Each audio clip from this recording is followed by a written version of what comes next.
Hello and welcome to episode 57 of the MisanthroPod. I'm Snipe, and as always, I'm joined by Wib. Say hello. Hello. And I am also joined by Drummer Matt. Say hello. Hello. How are you, lovely gentlemen, this horribly hot day? Somewhat confused by your Shatnerian acting. Yeah, I'm on edge now. Yeah. Suspense is happening. Yeah, I was trying to add some more suspense to the beginning. Yeah, I mean, it spices up the intro, you know. Yeah. I'm glad. I think you should add more random pauses in the intro from here on out, in different places. I was going to, actually. It's going That's to be what I good. was going to do, because like people are like, oh shit, is it buffering? And I'll be like, no, No. I'm just pausing for dramatic effects. Did they accidentally leave an audio clip not there? Yes. Have they screwed up? No. No, we are infallible creatures, but that's beside the point. I am okay. I've had about 3 hours sleep in the last 2 days, so if I go a bit strange at any point during this, that's a good explanation why. That's a little bit worrying, seeing as you're the sanity barometer. I know. Yeah. I know. This could go very wrong. So if this podcast ends up like 4 hours long and end up like discussing the finer points of what makes a good rice pudding, then you know. I refuse to discuss that with you. There's no such thing as a good rice pudding. What? You're just wrong on that one. Okay, Yeah, but yeah. I'm scientifically not, though.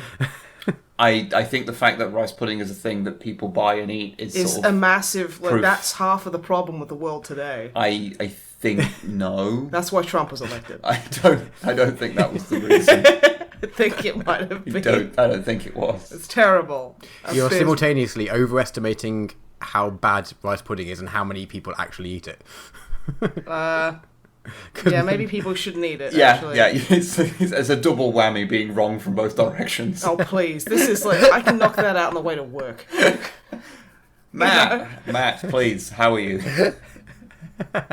He's upset by the rice pudding discourse. No, I'm good. Apart from being, hot, as is apparently standard now. This is 800 degrees. Yeah, this is just the world now. This is the beginning of the Mad Max future. It's Yeah. okay. Thanks to rice pudding and global warming. They're both to blame. Who knows? I'm not going to sit here and divvy up the blame, but they are both definitely to blame. We are all melting and dying and dead. And dead. It's horrible. Drummer Matt, Yes. what have you been doing? Melting. This week? Watching some more football, which has been good. I won't go into details again. I hear that football is coming home. Yeah, I've heard. It's going back to Scotland? We'll see, but no, it's been good fun. The atmosphere's been nice. Yeah, good. Disappointingly seen some news about dickheads doing stupid I've seen things, some of but those. I kind of liken those to the sort of, the dickheads that you get on video games. It's like, it's such a small minority, but they're so very vocal. It gives everyone a bad name, whereas actually a lot of the time the atmosphere's just been nice and it's a nice excuse for everyone to celebrate something for a change. It doesn't happen that often at the moment. Yeah, no, that's fair. So I'm kind of trying to ignore those dickheads, to be honest. That's fair. But other than that, yeah, no, it's enjoying that. Playing a bit more Destiny, but I think this is me done with it now for talking about it and playing it. Okay. I've hit a wall. I really enjoyed it, but now I'm just like, I'm at the point where, I was moaning about the where it starts getting more grinding, it gets harder to level up. Yeah. I've done both the expansions now, and then now I've hit that point at the higher level, but it's the same point. Yeah. But the only thing that I can seemingly do now to go up is there's the shared weekly strike thing, the Nightfall strike, which you need to have friends to do. Or there's the raid, which you need to have friends to do. Yeah, the raids require quite a few people. The Nightfall strikes are possible with just 2 people. Okay. I tried it by myself, and I was very slow, because I think you can still finish. There's a reward for doing it fast, but I think you still get a reward for doing it really slow. You do, yeah. So I did that, and I spent a good few hours on getting through it all, and got to what I thought was the last boss, and spent a few hours. I was getting closer and closer, but just not quite doing it, and I was like, okay, that's hard. And then I can see why that would possibly sour you. That would be a hellish experience. Yeah, it was a bit annoying. And then the strikes, which I guess are the dungeons equivalent, the normal ones. Yeah. The heroic ones of those, I need to be higher power level than I am now, the recommended. Yeah. So I'm like, well, so that means that the 3 things I can do to level up, 2 of them I need to associate myself with other people. Which I'm just really enjoying playing it solo. I don't know. Yeah, no, it's a solo game. Dude, yeah, that's and Wib's here being like, hey, I really want to play. Well, because it kept. Well, I asked a few times, and you were in inverted commas busy both times, so I've kind of given up on that. you've got way too much going on. That, now that our quality of life is a little bit better, now we have stuff to do. Yeah, I can't rely on you to be around all the time anymore. Sorry. Fuck you and your getting better mental health. I know. Yeah, I know. We're the fucking worst. But yeah, and it's like I tried. There's like the guided thing that you can try, but then it says, "Oh, you're supposed to have like voice chat and things." I was like, "Oh, I can't be bothered to actually talk to strangers." So. Oh yeah. And then the other. So I was like, okay, so there are 3 things I can do to level up. I can't do. So, yeah, I think I enjoyed it while it lasted. Yeah. I can totally understand that. I think I've hit the wall for now anyway. Well, I mean, there's a new expansion out, like, relatively Yeah, but that's soon, really expensive. So... Yeah. Right? That's fucking Activision Blizzard for you. Because I got the base game for £12, I think, or as part of the monthly Humble thing. Oh yeah. So and then I bought the 2 expansions with the bonus $20 voucher or whatever it was that I got with that subscription. So I haven't spent anything sort of on it yet. And then it's like the new one's like 30 or 40 quid or something. It's like if it was Destiny 3, maybe. Yeah, well, I think I said like way back when I first tried Destiny and played the demo of it that you could play up to level something, I think like level 8 or something like that. And I was like, yeah, at full price, I find it hard to justify. Yeah, I can see it. Yeah. Because I really enjoy the gameplay. And like the whole way through, I've really enjoyed it. It's just now, it's just like, well, there's nothing I can do yet anymore.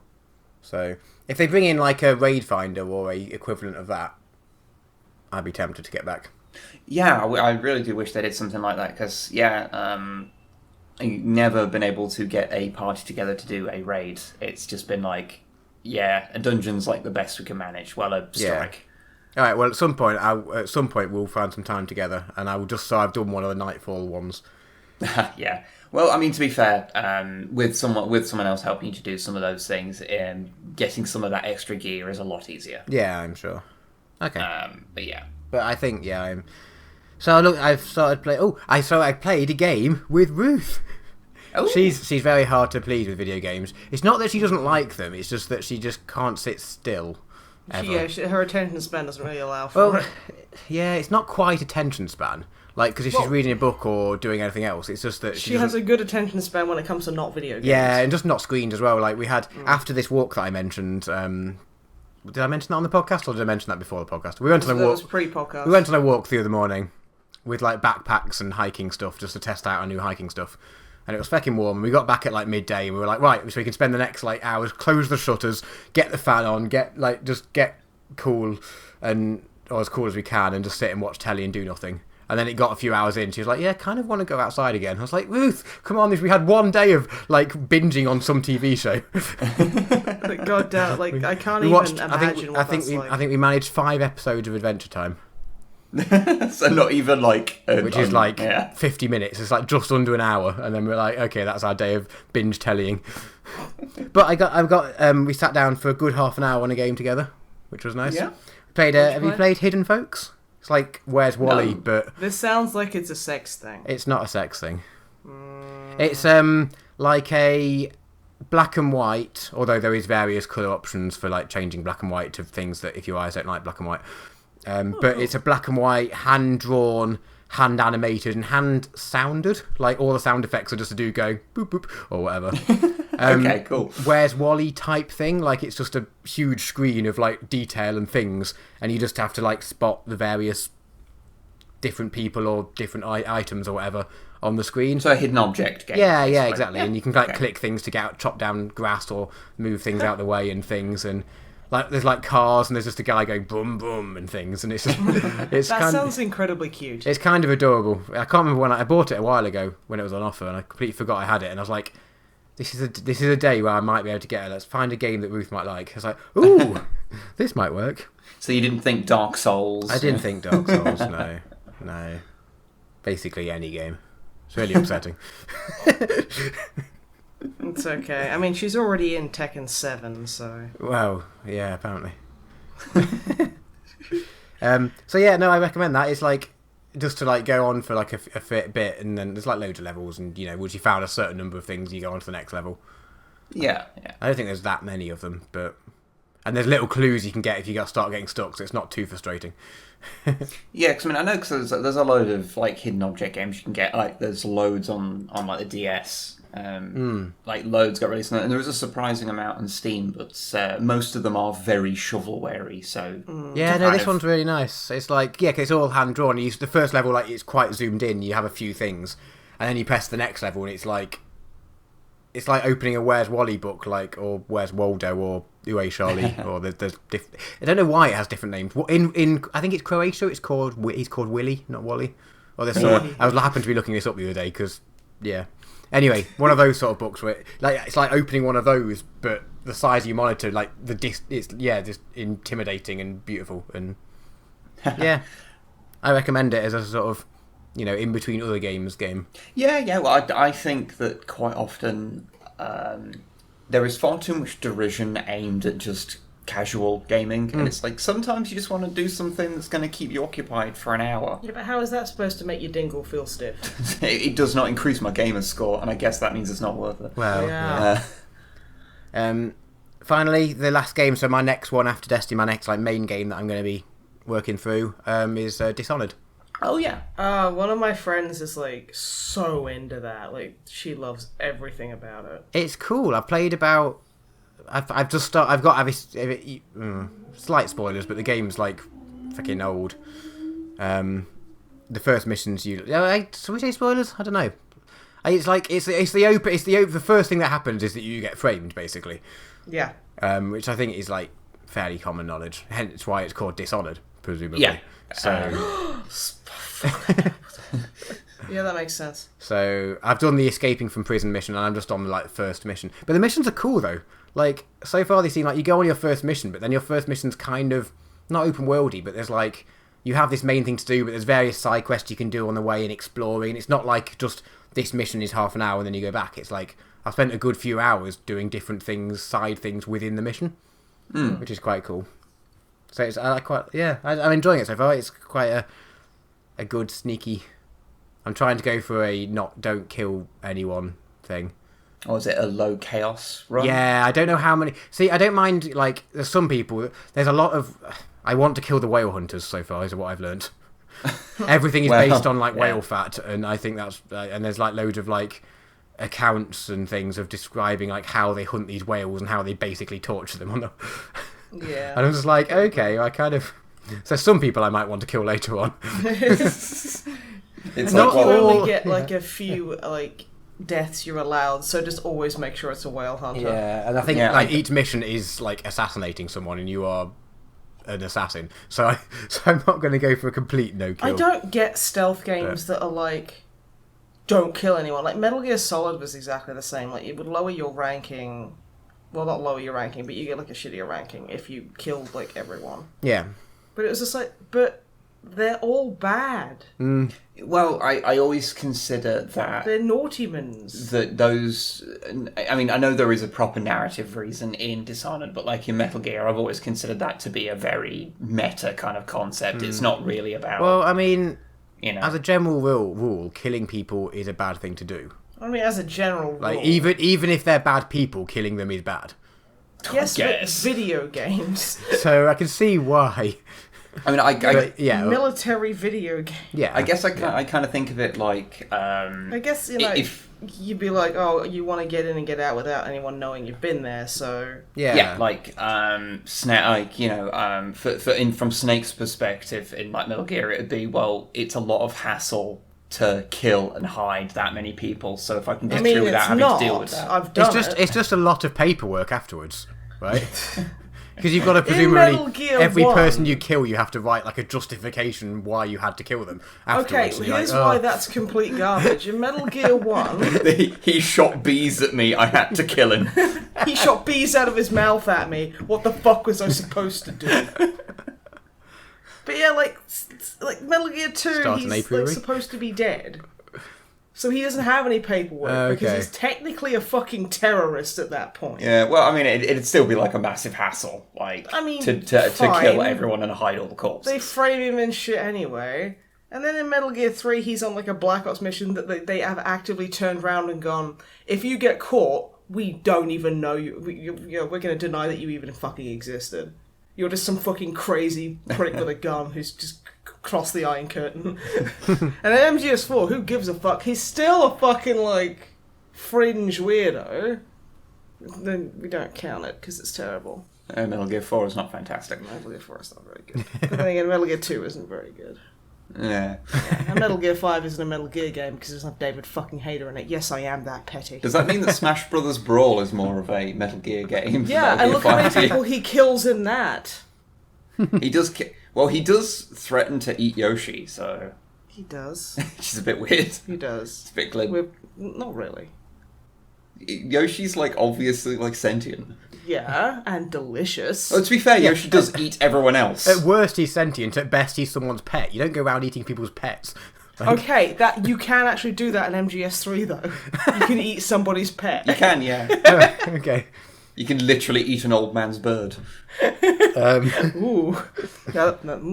Which is... That's like the sexy viewer from Subsistence. Anyway, to sum up, I'm enjoying. I'm only a few hours in, so I'll update next time. But so far, I'm enjoying it. The world is quite steampunky and beautiful. It's quite cool. I can't work out when it's like meant to be set, sort of thing, equivalent wise. But I don't think it really matters. But there's just occasionally like you walk through and there's some weird tech thing and you're just like, oh, and it surprises you every time. It's like, oh, that's quite nice. Oh well, it's steampunk. Yeah, so no, I like it.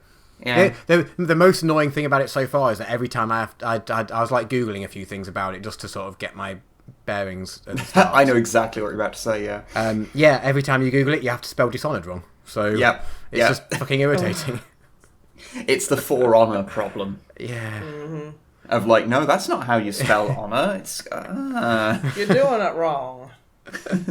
Very British problems. Apart from being petty about minor language troubles, I'm enjoying it. Oh, I'm glad. That's all I've been up to really. It's just been too warm to concentrate. It Yeah, really has seriously. been. Like, Yeah. it's suffocating, honestly. So how about you guys? Well, I played through an entire narrative video game. Meat and Fuck 3. Meat and Fuck 3. King of the Castle. Fuck's back. Fuck's back, King of the Fuck Castle. No, I did not. For the first time, it didn't fuck back. It was just you, and then they were just not. They were passive. They didn't really care. Starfishing. It was starfishing. Yeah. It was just, no. You fuck the lady fucks back, my man. Damn. No, I actually played a video game that was remarkably real and serious at times. Ah, yes. So I played through Night in the Woods. I really have been meaning to play more of that. Yeah, I really want. After seeing you tweet about it recently, I've been like, okay, immediately on the wish list. Yeah. Mm-hmm. So at some point, I will obtain. It looks beautiful. Yeah. So if anyone doesn't know, it's like there's not much gameplay to the game. It's mostly kind of just a narrative thing. There's a few little more gameplay-y, arcadey kind of moments, but there's Guitar Hero-y type of moments. Yeah, very minor points, and they don't really have much impact on the story. They're just kind of things that you can do.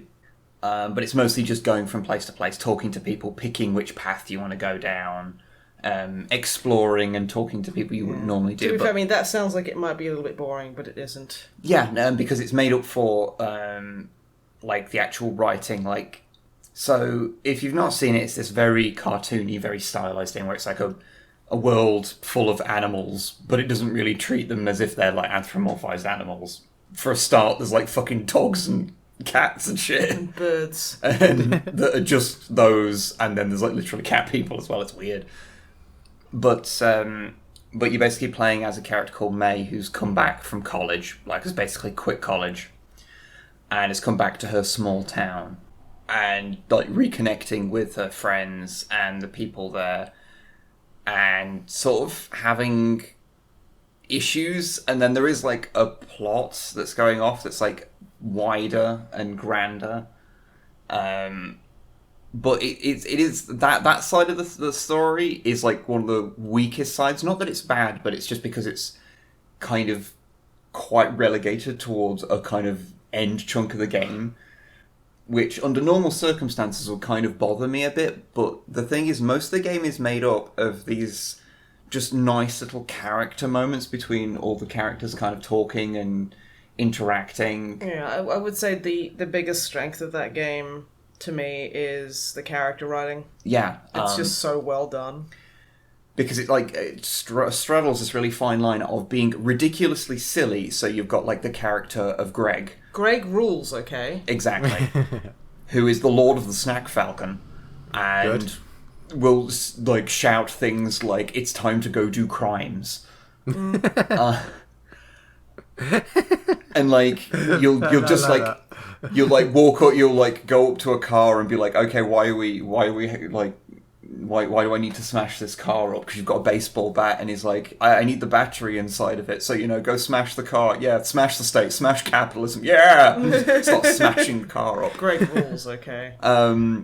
And it's it has all these silly moments, but then it will like go to these very real moments. And I don't want to give any spoilers to specific things away, but it touches upon lots of topics like mental health is like quite a central thing. The alienation that people suffer from like the situations to which they are born into. Speaking as someone who's spent a lot of my youth in a small town, that is too real for me already. Yeah, because you have characters that basically have kind of had their lives kind of decided for them by their place of birth and by accident, and they feel trapped, and them sort of dealing with that. Too real. And yeah, dealing with like just general mental health issues in some of the characters, and dives into things like abuse with some of the other characters as well. In varying forms, and it's just really, really interesting. Also, the very interesting thing that I noticed and kind of appreciated was that it's one of the very, very few games I've played that, how can I put this? There's a lot of quote-unquote politics in the game, and they are all from a left-wing perspective, and when I say that, I mean an actual, not liberal, like actual leftist kind of things, ideas being kind of talked about, and it's really interesting to see that because, everyone with a fucking skeptical YouTube channel likes to pretend that that's what all media is like all the time, but it's not. If you know anything about it. Get out of here with your SJW propaganda. What do you mean I should be nice to people? Fuck you! How fucking dare you? But because of constantly being told that's what everything is like, and it not actually being like that, to have something that does actually touch upon these topics and isn't like super overt with it, it just kind of touches upon it in places where actually it's relevant to at least talk about these things, and so it was interesting. Talk of unions and how workers should how workers are affected by the wider world. It's really interesting, and I do really appreciate it. It's one of those games which I want to talk intricately about individual parts of it, but I don't because it's all about the narrative. I don't want to spoil any parts of it. How about we all play it and then do a spoiler cast? Yeah, just talk about it and just go, oh my god, isn't it great? Great rules, okay. Isn't B fantastic? How long is it ish? About 8 hours. Okay. I was judging it. What price do I want to buy it at? It's definitely a game that I can recommend, like, wholeheartedly. If you don't like games that are solely like a narrative thing, if you want to play God of War, then this ain't going to be a game that's gonna scratch that itch. But if you just want a really interesting little narrative with interesting characters that goes to some weird places, and he's also funny. Oh, nice. Did you do a video on it a while ago? Yes. Yeah, I thought so, but it didn't really. It didn't get into too much of the narrative. No, he was still warming up. I mean, that's the thing with doing first impression videos. You know, like especially with like a little bit of a slow burn, it takes you a while to get into it. You can't really do that in a video. Yeah, because it's difficult to portray, especially in the editing format that we use. Yeah. Oh, one other minor point before I move on. It does one of my what's the opposite of a pet peeve? Like a fetish. a pet fetish. Pet fetish is a different thing. It's a different thing. It involves you wearing a collar. That's what Drama Matt has. Maybe a little. But it has my pet fetish, where an element of the game gradually introduces different layers of a soundtrack as you go. So there's these little mini game parts that you do during some dream segments, and as you're going through, you're gradually activating extra instruments in the soundtrack. That's cool. So like you'll find the accordion player first or whatever, and then you'll find the tuba player, and then a saxophone player, and a violin player, and it like gradually builds up. And I've always been a real big fan of that done in games, or just done in media in general, of like the gradual build up of a soundtrack. I've always just really liked that. So having that in there was like just a little cherry on top. So yeah, very good game. Can wholeheartedly recommend. The other game that I was going to talk about ever so briefly is that I played Clustertruck. I beg your fucking pardon. If anyone plays it, I think it's made by Tiny Build, who do a lot of weird small things.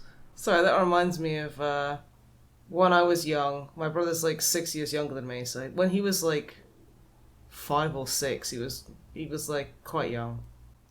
He played a game at an arcade called Big Mother Truckers. I am aware of that video game, yes. And I was helping pick him up from kindergarten or something, because he must have been younger than that, but he was quite young. Yeah. And the kindergarten teacher was like, and what do you want to do when you go home? Or basically, what have you been up to? And he's like, I played Big Mother Truckers.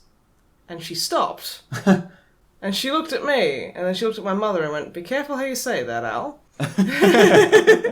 He already got it. Like my household was a nightmare for swearing. He turns around and goes, oh, because truck sounds like fuck. It's like, it's not that bad, miss. I could have said cunt. But yeah, no. Just carry on with your story. That just triggered a memory. But yeah, it's a weird little physicsy game where it's basically the floor is lava and you have to get to the end point, but the only parts that you can jump on are moving trucks that are driving at like breakneck speed, slamming into each other, like smashing into the side of the walls and things. So basically, you've got to win a race with a bunch of truckers doing like a destruction derby kind of thing. Almost, but I mean, death race, and you've got to jump along the top. That's not it, but also kind of. That's pretty much it, yeah. Yeah. It's one of those games where a completed run of something will last about 20 seconds, but it'll take you like 20 attempts to do. And so it's just like, do it, fail, reset, do it, fail, reset, over and over and over again. It's like Super Meat Boy. Yeah, kind of a Super Meat Boy style thing. And so like even at the end, like, it pulls you up in like a leaderboard, which you can see like, how much you destroyed all your friends. Pointed at screen. Take that Alpha Booster. That's where that came from. Yes. Because he's apparently also played it. So like, I was apparently getting scores very close to him quite a few times. So he was the metric by which I was measuring my success at that point. Alpha Bus, as an entity, is the metric in which we measure our own success. Yes. Which is good, seeing as Alpha Bus as an entity owns you guys. Well, yes. Well, Alpha Bus as an entity technically owns you as well. This whole thing is getting out of control. At what point have we actually signed over like control to him? I think it's been a while. We've just realised it recently, so. But yeah, it's a fun little game. It's Clustertruck. It's given its nature, it is the sort of game you can just pick up and play for 10 minutes. Like Devil Daggers. And just get a bit like Devil Daggers. But this actually has like many levels to keep you entertained. Rather than just one level of fuck you. Yeah. That's fair. I find it strange that of all games you could have picked to describe a game like that, you picked Devil Daggers, which is not like a particularly well-known game. I thought of. I don't fucking know. But yeah, it's good. I don't know how much it normally sells for, because I think we got it in a Humble at some point. So I don't know how good it is like full price point, but yeah, I've had some fun with it. It's, I think, like, you know, it is one of those games that I think you could buy it, play for like 40 minutes or so, and then go, yeah, I've had my fill of that, and never play it again. But also, it might, you know, it might get in you and be like, no, I've got to get the best score, or I've got to beat this. Okay. Because, you know, so it's kind of parasitic or tick-like, one might say. Maybe a little. It hasn't really got into me like that, but then I don't tend to get into games quite like that bad either. So I'm not an at-risk group in that regard. Okay. Yeah. Yeah, apart from that, I was going to mention a few book-related things. So because you're a nerd. I am a nerd. Oh. I finished Mechanicum, the Horus Heresy book. How is that? Interesting, because it's one of the ones that is not set from the perspective of an Astartes, so you actually get to see from a non-Space Marine point of view. The Schism of Mars, in particular, of what's going off. Which is kind of interesting. You see a lot of Knights and Titans being, you know, like how they work and stuff, which is interesting. It's pretty good.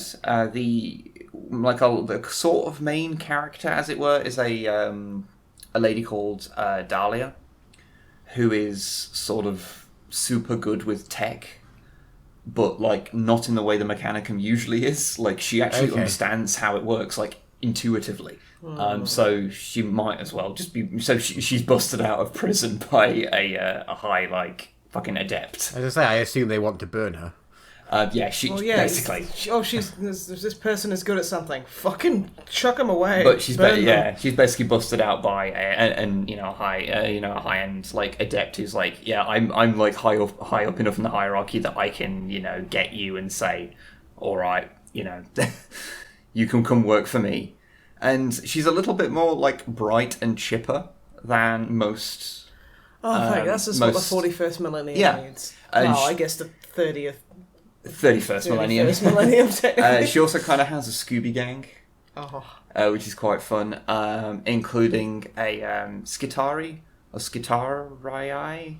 I'm not actually sure I'm supposed to pronounce it. I've always said Skitari, but I've been told that a double I at the end of a Latin name is stupid. You're supposed to pronounce both of the I's. I'm not sure if that's something like that. Yeah, it's weird. Guitar I sounds fucking. I've heard multiple ones of it, and yeah, it's weird. But he's one of those, a guy called Romu31, who's actually like part. Well, there's multiple of them that are called that because they're all kind of one entity almost. They're like the Jerrys from Detroit Become Human, or Jerrys from thingy. Rick and Morty, actually, I guess. The Jerrys from that. I mean, I wouldn't say that that's a Rick and Morty reference to the David Cage game, because he's not... You have to have a very high intellect to understand Rick and Morty. You have to have a very high IQ to understand David Cage. If you fucking say so. But yeah, he's this Romu31 guy, so he's this big, like, imposing, like mostly mechanical, like... Not quite servitor, because he's got, you know, he is like, you know, like his own person. He's not just like a slave thing. But he's very, you know, like humorless and very stiff. But he's kind of adorable because he does occasionally try and tell a joke, which doesn't go super well. Why did the chicken cross the road? What's a chicken? That's a great question. It's an ancient. It's a kind of ancient terror eagle. Ancient Terran eagle. They were worshipped for a while. Yeah. But yeah, it's interesting. I quite liked it because you know, most of the heresy books I've read anyway, because I know there are others that are like this. But you know, there's like over 40 of the damn things, so I've not read even half of them. It's fucking ridiculous. I kind of hope there was just 41 books. No. In the writing process, I know they are coming up to the Siege of Terra now. 41,000 bugs. Yeah, that's what they're going for. Or 31,000. We will never know. So it is interesting to see that, because I haven't seen much of that in the books that I've read. Only problem is that because it's one of the books that, though it has, like, Adalia would be, I kind of considered that, I guess, is the protagonist of the book, really, but it flits around to, like, there's like, a Titan house it flicks to, there's a Knights, a couple of Knight pilots that it flicks to, there's the stuff going on with the Adept that's got Dahlia, and it flicks to Cowboy Hal, the chief fabricator, I think that's his title, of Mars, and the heresy that they go through. So there's like enough like different segments of it that there's a few of those that kind of feel not fleshed out enough. Yeah. And I would constantly forget their names, so it'd take me like a paragraph into a chapter focusing on them to remember which one they were. Oh dear. I think it's just the problem when you have a bit of a... it's like an ensemble film. It can be a bit difficult to, get into the intricacies of a character when you've got so many other characters to deal with. The Game of Thrones issue. Yeah. Although... Here are 47 main characters. No wonder you got to kill off most of the fuckers. Yeah. But but that's kind of a minor point. It's pretty good. If you haven't read it and you're reading the heresy books, it's not like a Descent of Angels where you can just fucking miss it. It's like no, this is an interesting one, so read it. I have also started a new 1960s sci-fi compilation book. Oh, good. Which I've read a couple of stories from. Well, I've read the first 3 stories, so I just wanted to mention a couple of little things. Now, I haven't encountered a planet full of donut people and the living flesh of the earth. Then what's the point? The first story was like set in like, it was actually weird because I think it does use the term holy terror at one point because it's like humanity had left Earth and then has like gone back to try and take it back and has ended up in a holy war with this other like alien race that's There's the chaos. No, it's basically an alien race that have like, I think they've like scientifically, mathematically like, and I think it was almost like space ley lines, like Earth is like important to them by that kind of metric, and was like, no, Earth is important, this is a holy site for us, and humans are like, but this is where we came from, it's a holy site to us, hence holy war basically. And yeah, it's a whole thing. And there's another one I read where basically it's a bloke trapped inside a giant clock and he gets angry and breaks it, and that breaks time. Oh. What a prick. Well, that escalates. Yeah. That went places. It's like, okay, that's the thing. The book is called, I've got it on here, Best New Sci-Fi Stories from New Worlds 3. Because New Worlds was apparently a sci-fi, like, I think it was like a magazine that came out and would have, there's like, they did that, like, I don't know if they were monthly or whatever. Yeah, they'd be full of short stories. And it's edited by Michael Moorcock, who people might know as the guy that Games Workshop stole the concept of chaos and the 8-pointed star from. Yeah. That's pretty much exactly. But yeah, I wanted to mention the second story in it briefly, because it's basically set in a world that has more stories written in it, but because this is just a short story compilation thing, I have not got any of this context of what these other stories were like. You gradually kind of piece it together that it's basically set in a sort of present day when this was made anyway, where there's a war that's gone on and they've effectively like weaponized drugs, like LSD specifically, as I think what they base the things on. So the general populace is high off their fucking tits all the time. Just how does anything get done? It basically doesn't. They're all like, well, I mean, yeah, that makes sense. Just being weird, like, so, like, there's a... I've got to ask, is the main bad guy who's like bad company or whatever? You're reading way too much story into it. No, there is no bad guy. No, I'm saying like the person, like whoever put out all the LSD, is it basically the Umbrella Corps because that is so fucking stupid. I have literally no idea. I can't. I would have to read more of them, and I don't want to because it was crap. That's fair. That's fair. But it's like set in this, like, because everyone's like off their fucking tits, and he's like, they're all trying to like find a new guru almost who like can write songs, because like basically kind of trippy psychedelic culture is like what everyone's into almost. It's weird. Yeah. Like a guy gets in an argument with someone and like pushes him into the road, he gets run over and get killed. And well, I'm not surprised that the guy's wife, everyone's on LSD. Yeah, the guy's wife who was pushed into the road is like, oh my god, how could you do that? So the guy kind of kidnaps her, and then like a day later, she's like, actually, my husband was a bit of a wanker, so I might as well have sex with this new guy. And then they kind of have sex, but mostly just kind of get naked and kind of just wriggle around together and don't actually have sex. It's like, what the fuck is going on here? But I found a sentence in this book that I had to take a picture of, and I put on Twitter. I remember seeing this sentence. So they're in like a place where they're looking at graffiti, and what it says in the book to describe the graffiti, because it writes some of them out and has a bit of commentary on it, which is messages in pencil or blue crayon. Young I've snogged here. Bill Hopkins only loves me. Cunt scrubber. Good. The protagonist, or at least the narrator at this point, then adds commentary on this, going, "What was a cunt scrubber? Something like a loofah or a person? Good opening for bright lad." Were they on LSD while writing this? It would not surprise me. Because honestly, this is fucking dumb. Yeah, most of it is written in that kind of like slightly weird, fragmented way, which makes the whole thing incredibly they annoying went to full read. method and didn't realise how irritating it would be. It was kind of like reading a very short version of Dream Quest of Unknown Kadath, which, if you don't know, is a Lovecraft story about fucking nothing. It's terrible. And is fucking long, and you keep reading it expecting it to get to a goddamn point, and it never does. It's the worst.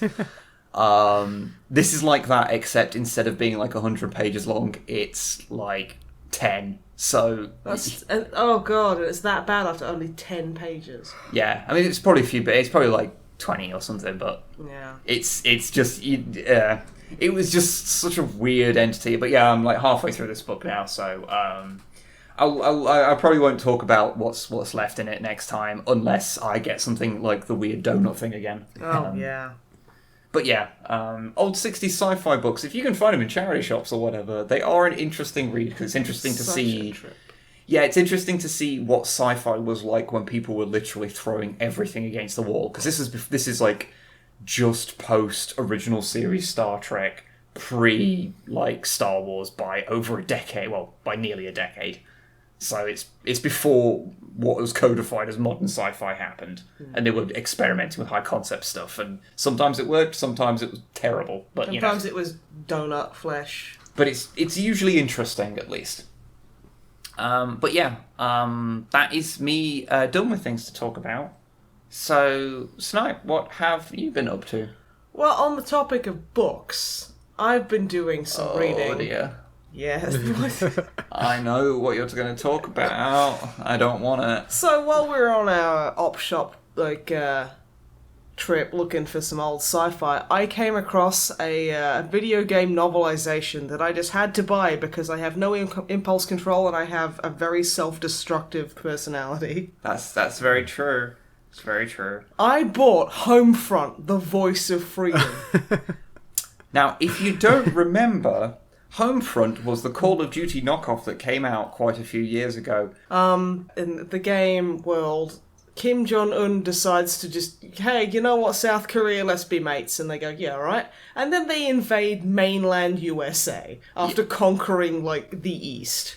basically the whole plot of it is they really wanted to make the antagonist China, but they couldn't because they're fucking cowards. So they basically made an alternate universe in which they could make it so that Korea was effectively China. Yeah, in terms of like world power status. All of the like electronics and shit. It's just fucking weird. But, yeah.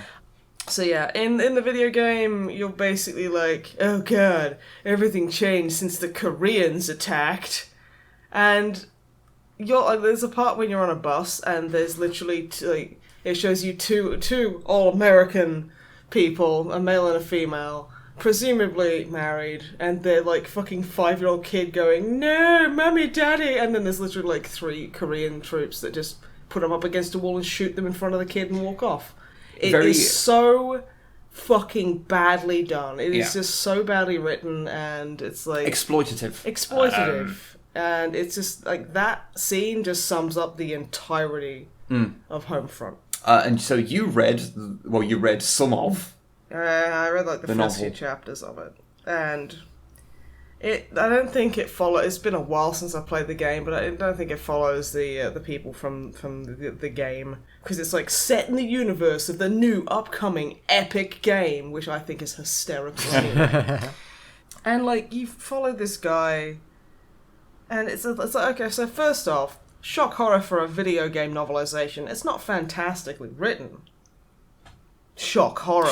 That was me pausing so you could just, you could clean up your tea that you've obviously dropped on your floor and shattered. Oh, yes. Or clean your monocle that you've dropped in your drink. Yes. And it took me until page 3 before they said something really racist. Yeah. Okay. It's like, it starts off with, they're trying to get a radio working. And, like, there's just the Korean army, like, the unified Korean army just walking towards them and like, oh, yes, and devastating. Like, it costs, like, they're like, oh, it costs, like, $10 to ride the bus because... And I'm like, bitch! It cost me $10 to get to town on the bus. Well, it doesn't. But it's, like, literally, like, a bus ticket over here is more than $10 for the most part because everything's fucking bullshit and privatized. And it's like, gasoline is like $20 a gallon. So, I have a motorbike and it's really cool. And it's like, I get like $60 worth of gas, but then you need to go on a wait list for gas. And it's like, okay, we get it, life is terrible. And then he's like, the main character is like a journalist. And he's like, seeing as paper and magazines are completely fucked, now I have to write for the internet. It's like, so no one can afford gas and everything sucks and you have all this basically broken equipment because North Korea apparently supplied the world with everything they needed. Yeah. And now they're not doing that, but you still get fucking BuzzFeed apparently because he basically writes for BuzzFeed. After the apocalypse, BuzzFeed is the only thing that will be left. Yeah. And it's just he's talking about like... Which one of these mutated scorpions are you? Are you? Which one would you pick? It would tell us which character you are from fucking Fallout. I don't know. Yeah. Okay. And like, he goes on this big internal monologue, basically being like, I am so smart. I don't like celebrities. Oh, I'm so clever because I completely find everything about modern culture disinteresting. I'm so clever. And it's like, look, sitting there and complaining about literally everything, and I appreciate how this sounds coming from me of all people. Currently complaining about him complaining. No, but this is the thing. I have so many other parts of my personality. Like, I would like to sit there and talk about things I like as well, and I do. I talk about 40k, I talk about all these other fun things. But to literally criticise with nothing to add, it's not even criticising, it's just fucking moaning. Like, he's like talking about... It's just, you know what it is? It's listing off the things that the chief demographic that we're expecting to read the book statistically don't like. Yeah, so it's like, I don't like Korea, BuzzFeed, celebrities, Kim Kardashian, people who don't want to touch my wiener. Yeah, it's like weird shit like that. And the thing is, he's not offering any kind of... It's like, oh, people these days are so stupid. They only care about the new celebrity fix. It's like, if you're generalizing like that, you need to think a bit harder. Yeah. Because Yeah, it's like he even goes, oh yeah, they're just trying to escape the horrors of our everyday life in this first world country that I've just given gas problems to. And it's like, yeah, okay, you maybe want to have some sympathy for those people, that is really their only outlet. It's like, you couldn't be a bit more three-dimensional there. Empathy for your fellow man? No, it's that's not... It's like, no, you're just going to be a fucking stuck-up... How could he be an all-American hero if he has empathy for people? I did see this great tweet. It's like, snowflake is a sociopath's way of describing somebody who has empathy. Yep. But yeah, and he's like, God, all these people, they're not smart like I am, and I don't like anything. It's like, okay. Because he literally doesn't like anything. Yeah. I presume he likes himself. I don't know, would that be considered uncool for a protagonist? Yeah, whatever. maybe. But yeah, and he's just complaining a lot, and then it's like, but this guy is the voice of freedom. Which makes me laugh. Because he's literally got nothing to say. And there's like, it goes into really serious detail about the weapons these people are using. It's like, oh, because of course the entirety of the Korean army is walking towards this school in this dystopian America. And it's like, so everyone's just hanging out, collecting their kids from fucking school. It's okay, I'm sure there is some functionality remaining. And then they just open fire, and I'm not sure why. Because they're like, oh, we're all hiding, and then there's like an old guy who keeps spitting out like brown phlegm. Like they go into massive detail. It's like, oh yeah, this guy's like coughing and hacking and spitting out brown globs. It's like, okay, he's an old guy. He was in the National Guard or fucking whatever. And it's like, oh, he has like this Chinese fucking rifle. And it goes into, like, the fucking model, and it's like, it keeps mentioning it. It's like, oh, he raised his... I can't remember what it was. It's one of the weird, just kind of, like, number ones. Because, guns aren't usually named after numbers. And, like, it's, like, talking about this, and I'm like, okay. And it's like, he looked at his comrades, like, and, like, as they fired their M4 and M16s, and I'm like... What? When people mock... fan fiction writers when they get like super honed in on what a character is wearing, where they'll sit there, say, oh, and I was wearing today I black was wearing fishnets black and, nail varnish with pentagrams on them and a t-shirt that said "fuck the police." Yeah, when people mock that, I'm gonna say when books.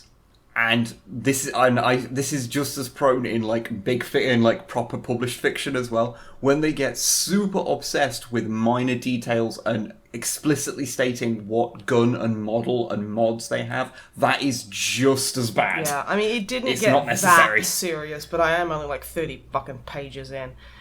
But like, it just keeps name dropping M4s, M16s, and I'm like, okay. I'm going to be honest. Steve fired his gun is fine. No, instead of like, oh, like, like so-and-so like looks over to see if this person is doing well while like, like reloading his gun. It's like, oh, he looks over at this person and then heroically reloads his M4. Yeah. It's like, okay, so I'm going to start, like, these weapons aren't inexpensive. M4, the Mattel 16, they're not inexpensive. They're fancy guns. You don't think that maybe in this horrible dystopian future you can just get whatever gun you can lay your hands on, say maybe a cheaper rifle would be more easier to get a hold of? I think the problem with Homefront in general has always been that its world doesn't make a great deal of sense. It doesn't make a great deal of sense. And trying to make sense out of it only hurts you. To be fair, could I say this is a really good adaptation? Well, because it's shite. Because it's terrible and doesn't understand fucking anything. Just like the video game. Yeah, so maybe it is the best adaptation of Homefront possible. Maybe it's the best like game adaptation, like novel adaptation there is. I hear the second Homefront is also terrible. Shall we move on to something that's less horrible? I would not recommend Homefront, The Voice of Freedom, because it is slightly worsely written than the game. Which is saying something. I'm gonna lighten the palate now. Yes, good. This is the bullshit sandwich I'm doing. This is the delicious meat in the middle. Okay, good. I've been playing a good bit of Game Dev Tycoon. I have too. It's a really fun little game. Like, we streamed a bit of it, which was the first time I played it. Confused the ever-loving heck out of me. But when I got a hang of it, it was actually a lot of fun. And I like how werewolf is a genre. Because I'm literally just making so many werewolf games. Because there's just no werewolf games at all. And that upsets me, because you could have some good ones. But I don't know how to make them. If anyone knows any games that are werewolf video games, please let us know in the comments, because all I can think of offhand is... There's a part in Skyrim... Yeah, fucking... you can be a werewolf in Skyrim, and it looks terrible. You can be a shitty werewolf. There's... Walden and the Werewolf. There's a few... Which doesn't count. Yeah, there's fucking... what's it called? The one that... the one that tried to, like, have takedowns on everyone. I can't fucking remember, but it's a really cheap piece of shit game. It's the one where it helps to have a map comes from. Oh shit, that one, yeah. But that was garbage. But the only ones I can really think of offhand are Twilight Princess, which obviously has a lot of werewolf shit in it, and Wolfchild, and I guess Altered Beast. I'd like a werewolf RPG or something. Yeah, that's what I kept making millions of fucking dollars with. Yeah, because there's just no one doing that. It's like, look, if vampires who suck, no joke, no pun intended, vampires are lame and terrible.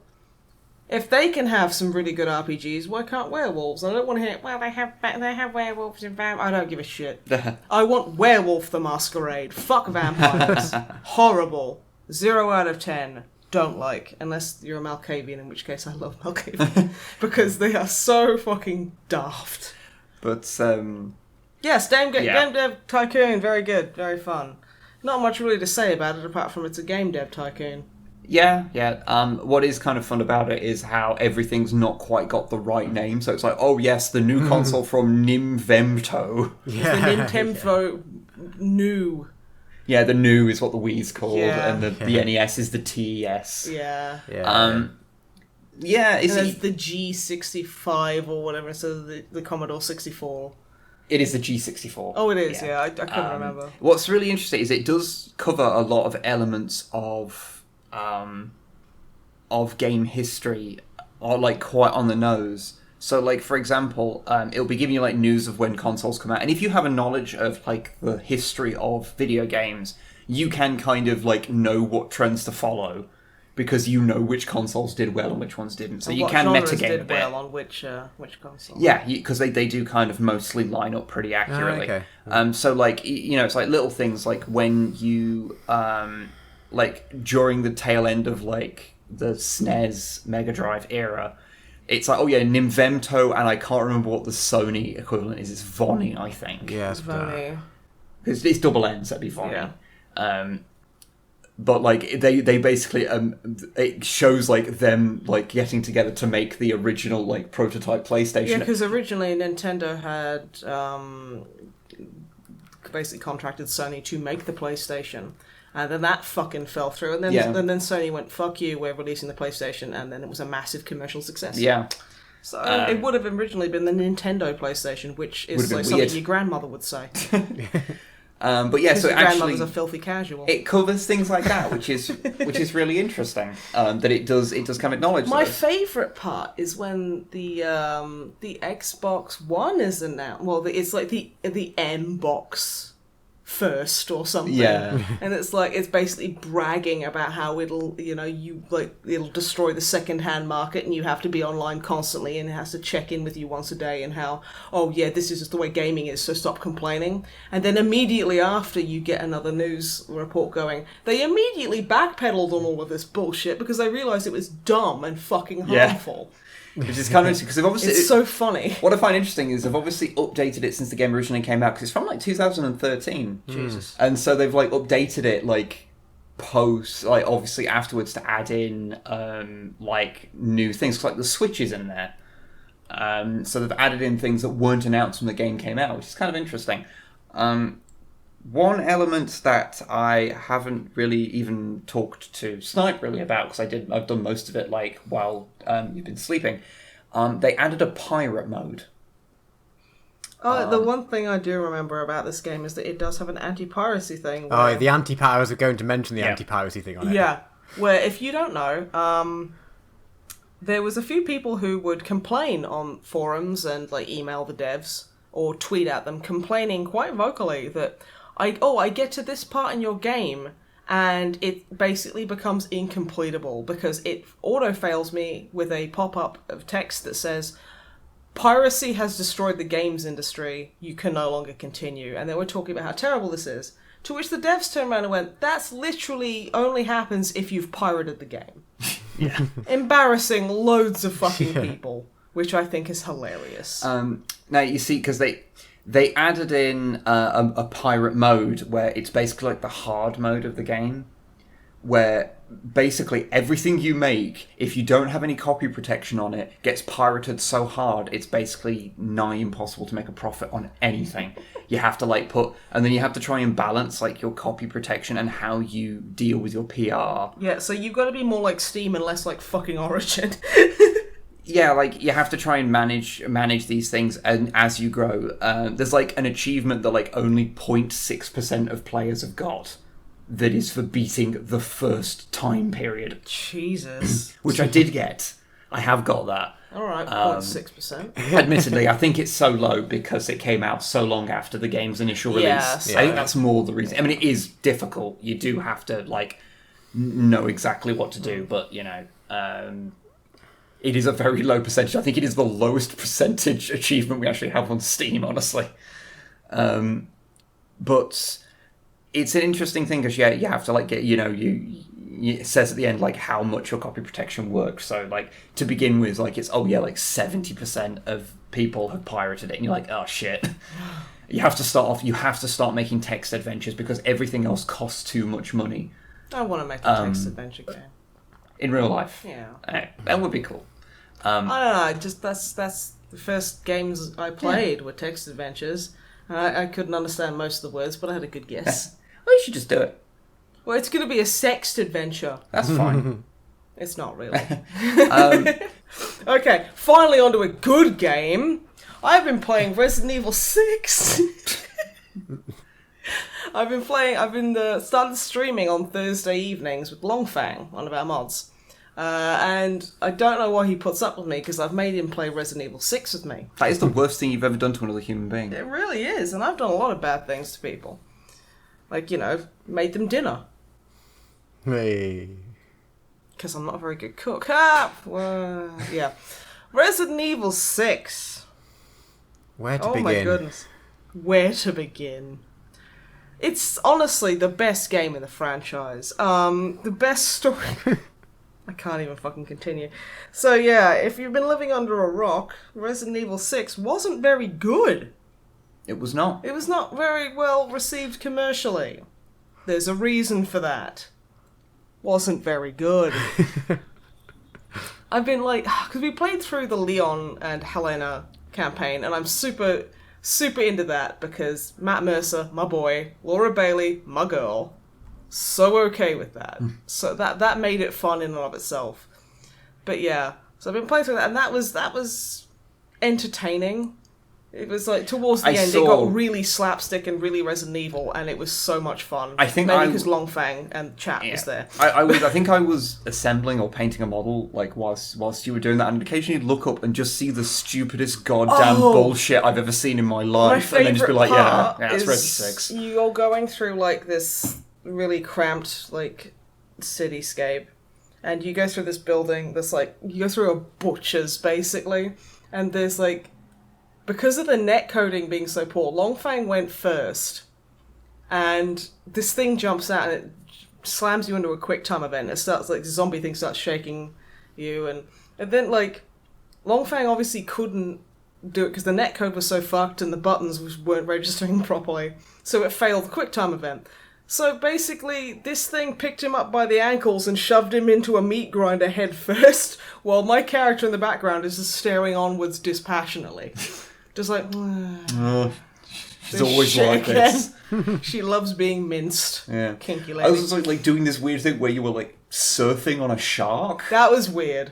Especially because it glitched and Longfang was supposed to be in this big zombie shark's mouth, and he was just stood on top of the thing. Because the model had reset and she was just standing on top, just chilling. And I'm like clambering up the side trying to fucking punch it or whatever. But yes, because you've been playing this as part of your Thursday cooperative streams, which do actually have a proper name now. Yeah, that you picked, and we couldn't think of anything better. Yep, that's how everything on this channel works. It really is. But yeah, no, we've dubbed it Uncooperative Thursdays. Good. Because you're going to be playing cooperative games. Because we're going to be playing a lot of cooperative games, and I'm not really a team player. If anyone's caught any of my or our streams, you'll know I'm not very good at, like, I don't know. My passive perception's pretty fucking terrible. My spatial awareness is non-existent. And I end up getting really bogged down in stupid bullshit. Drummer Matt as a DM is just sitting there going, yeah, don't you? Yeah. But no, for example, poor Longfang, and I don't mean to do this, I'm just really bad at video games. Longfang was, like, trying to do something, I don't know, I wasn't really paying attention. It was important, though. And I just found out that I could run and slide on the floor. So that's what I was doing. Yep. While he was trying to beat the video game, I was just like, woohoo! I'm sliding on the floor, look at my butt, woo! I got a greased up butt, I can slide for miles. I covered myself in baby oil, and I'm just gonna go. So that's, yeah. And now we're on to the Chris campaign, which, oh god, is that bad. I love Chris Redfield, and this is making it difficult. The Chris Redfield campaign's the one that thinks it's Call of Duty, right? It's really Call of Duty. I mean, like, to be fair, Resident Evil 6 is very actiony anyway, but oh god, it's just too much. It just does not suit the format at all.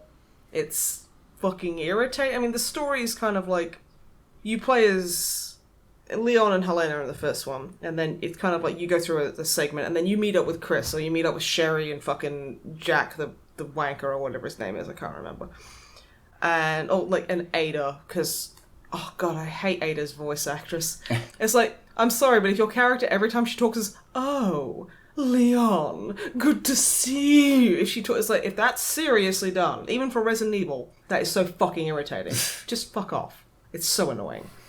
And you basically, and then you go on to Chris and Piersed Nipples, we started calling him. Good. Because we don't like Piers. He's a little fucking bitch child. He's horrible. I don't like him. And, like, you meet up with Leon, and then you kind of play up to the point where you meet up with Leon. Yeah. Yeah, and it kind of, like, all intertwines and shit. What would be very interesting in a better game. Very well put. But yeah, you have a different HUD, which I thought was a nice touch, but it's also a bit confusing. I completely forgot about that. Because Leon has a HUD because he's like, he's got Hunnigan on the line, and he's fucking got his phone out, which is like a weird bit of glass or whatever, because glass phones are now a thing. And like Chris, because he's in the BSAA, is a bit more military, and it's like, it's hard to understand because it's not massively well implemented, the HUD change, because you're like, well, I don't know where this is now, but sure. But changing the HUD mid-game to represent a different character is something that's a far more interesting idea than a good idea. It's a good idea, implemented terribly. Yeah.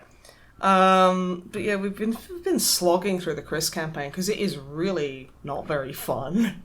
It's like there's the part in like Eastern Europe where you have to go and kill a bunch of like there's like a couple of, like there's like 3 AA guns you need to go and take down, which is the most Call of Duty Resident Evil has ever. Survival horror, taking down AA guns.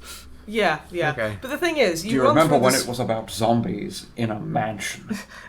About 3 months ago, there was an incident involving zombies in a mansion. That's my favourite line from Resident Evil 2. It's so fucking good. Anyway. But yeah, and there's like these giant zombimbos like flopping about. And they're like near the AA guns, and there's zombies on the AA guns, because now zombies are like, I can't remember what virus we're on now at all, but it's like they have a bit more sentience about them. Yeah. Well, depending on the type, whatever. And so you go and, like, you literally have a dead meat character called Finn. Oh, and it's like, hey, like, hey, Captain Redfield, I just want to say that I'm your biggest fan and I love your dick and I'd love to, like, jack you off sometime. And he's like, thanks, kid, you're gonna go far. And you're like, that kid's so dead. Yeah. He's gonna be the catalyst for Chris's PTSD. Well, you know that, like, Resident Spoiler alert, that's exactly what he is. Like actually not even Resident Evil. Capcom's like writing department is basically just a long series of cliches that they cobble together into a story. Yeah, but I mean, sometimes it's fun, but sometimes thing is, like a lot of the time it's really charming, and it's so bad that it's amazing. Like Resident Evil 1's voice acting was and like the story was so fucking terrible. It made the game actively better. Yeah. It's like does a loop round, but this one is just like with like Leon and fucking Helena, it was fun but daft. And this like I have heard the Chris campaign is the worst one, so we're slogging through that. We're actually like thinking like of the future, going, let's just play let's play Resi 5 because it's way better. So we'll probably like play Resi 5, after we've completed Resident Evil 6 on stream. How the times have changed. People consider Resi 5 a good game. Yeah, that shows you how bad Resi 6 is. I mean, again, I thought I have such a weird draw to this game, and I've always it's like, I had the same thing with Homefront, weirdly enough. Yeah, you did. But that immediately was like turned off, because I mean, I've always kind of liked Resident Evil. I don't know what it is. It's just, I don't know, it's just a staple of like growing up, I guess. So there's a lot of nostalgia there, and like, I don't know. There's just something about it that I find comforting, and I like it. Even Resident Evil 6, like, it's just nice to see my boys and girls again. So it's, except for Ada. But so you're going to be continuing to play this on Thursdays? We're going to be continuing to play that on Thursday evening at like 7 p.m. GMT. Because now from basically, I don't know how like much we've made this apparent, but these days we stream every Saturday at 7 p.m. English UK time. Yeah. And now you're streaming every Thursday. Yeah. So we actually do 2 streams a week now. Wow. Yeah, pretty good. Then like it's actually scheduled and everything. Yeah, we have a thing. If you go on our Twitch page right now, twitch.tv/Snipe and Wib. Yep. There is actually in the thing under the video player, there is a countdown timer to the next stream. Yeah, which is a fun thing that I figured out how to do. Which is super cool. So, if you ever want to know when we're streaming, you can still tweet at us. We like talking to you. But still.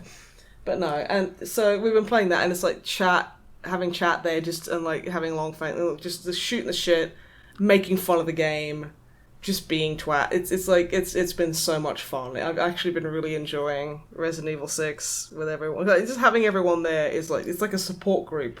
Support group for Resi 6. It is. It's very good. No, I get that.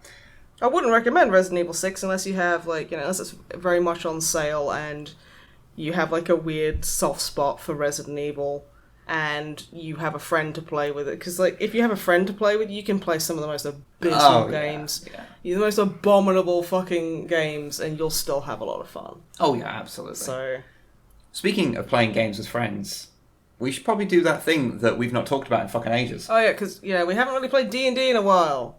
Or we have, but just in very short bursts. Yeah, for like weird reasons. An hour or something here and there. Yeah, because, So we've... You see, like, I blame one of the members of the group. I'm sorry, I just got to call her out. Sarah. Just because she's pregnant and tired all the time. I know. It's totally... But seriously, congrats, sir. But since it's been a while since we covered our D&D adventures, we've got a lot to go through. We've got like what would sort of appear to be like one session, but this is actually like four smaller sessions, like kind of cobbled together over the period of months. It's weird, like how we've been playing it recently. But just to kind of give a quick summary to the adventure and the characters you're dealing with. So Drummer Matt here is our DM. He's the dominatrix of the dungeon. Dominatrix of dungeoneering. Yep. The double D. The double D. I am. I play Johnny, the dwarven barbarian. Barbarian.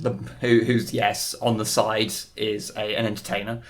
I play Nathaniel Galahalt, the warlock and most beautiful man in the world. That is definitely. That's how he'd introduce himself. I'm not being weird. Then we have our friends Ash and Sarah, who play the elven rogue Talus, and the accordion playing, cheese sandwich making elven rogue Talus. And then we have Sora, the dragonborn wizard. Yes. Who is such a bookworm that she's not very good with social situations, and she ends up being incredibly intimidating and scary.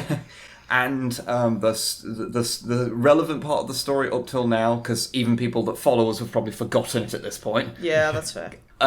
Is we had just saved the Nakatomi Plaza, the mayor's house from a Die Hard style invasion from a bunch of people, and one of them survived, and we were going to go and see them the next day to basically interrogate them to find out who sent you. Yeah, to find out who sent them and try and maybe go do something about that. Yeah, and that's where our multiple disjointed sessions started. Yes. So when last we left our heroes, we had gotten up and we'd gone to the guards area, like gone to the jail the next morning. Talus, because we got paid a good bit of money, Talus decided to treat us all to a weird elven beverage, coffee. Yes. That I don't think Nathan or Johnny had ever even heard of before. No, I think Nathan had, but never tried it. I think Johnny referred to it as, this is some very fancy mud. Yeah, that's just Johnny. He's got no taste. That's true. Yeah.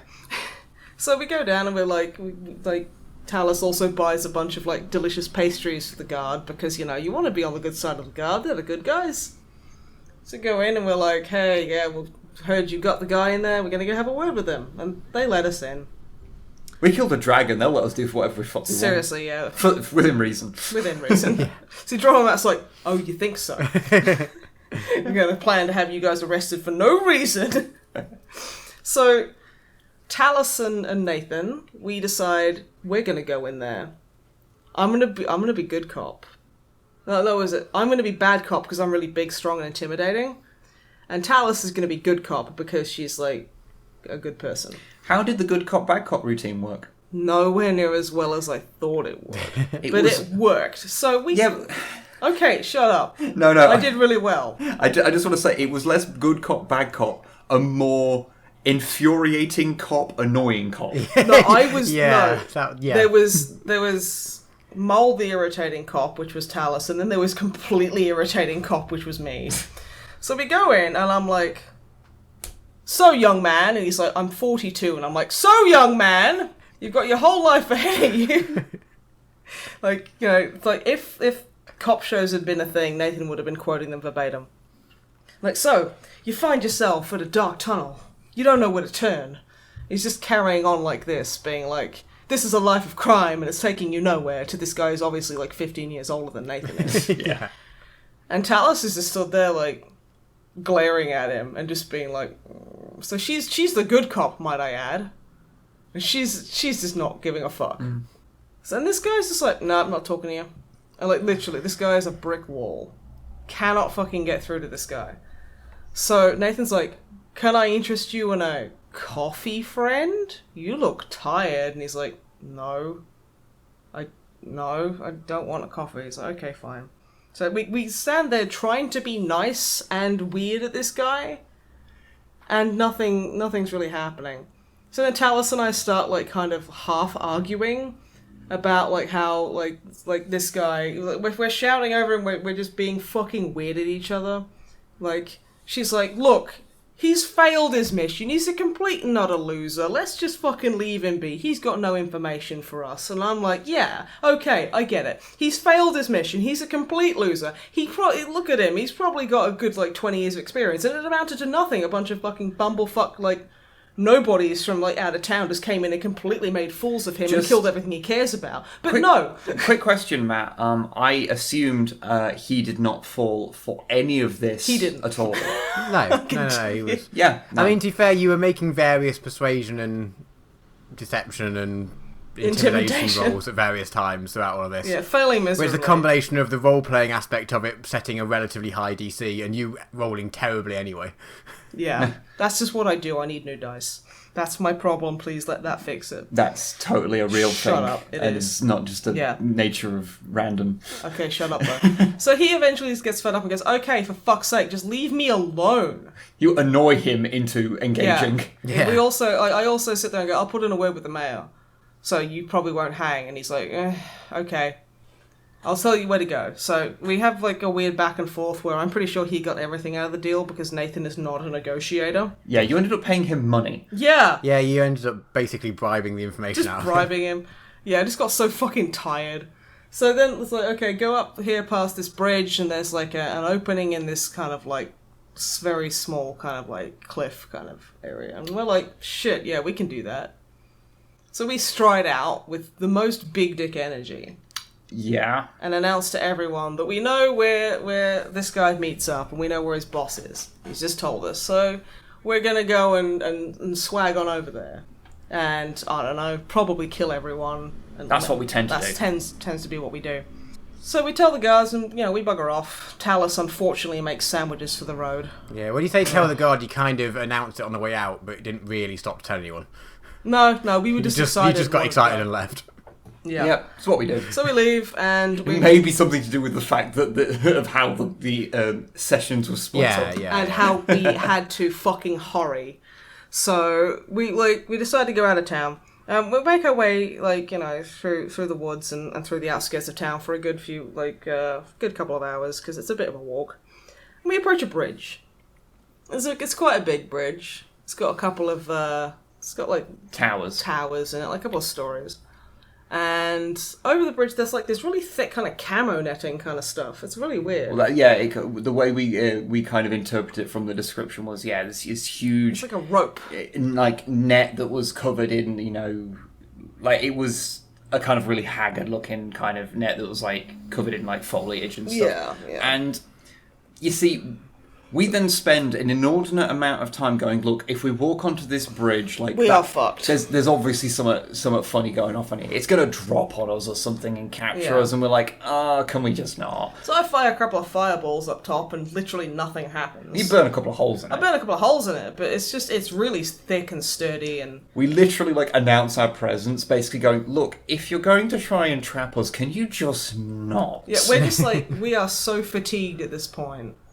We just cannot be fucked. We're like, just fuck off. And then, of course, we step on there. Shock horror, the fucking portcullis slams down. Nathan starts having a fucking shouting match with himself because he's just fucking tired and fed up. The interesting part is that's when we discover it wasn't a net. It was a web. Mm-hmm. A web of lies. As a very large... Dryder, which is a half drow, half spider... crawls out onto the web and... It's like, hey guys, fuck you. And oh. Yeah. So then, she royally throws down with us. The problem was there, though, is that, I'm the tank character of the party. You're the only tank. I couldn't hurt this thing for a while because... Due to, you may have noticed, if you remember to the old things, there's some weirdness going off with me and weapons. Yeah, you're being a bit fucking jerky about them, honestly. And I'd left every weapon but my berserker axe at home. I'd left them at the inn. I was like, no, this is all I need. Yeah. And in the first round of combat, we take turns to basically just complain at Johnny for not bringing any long-range weaponry.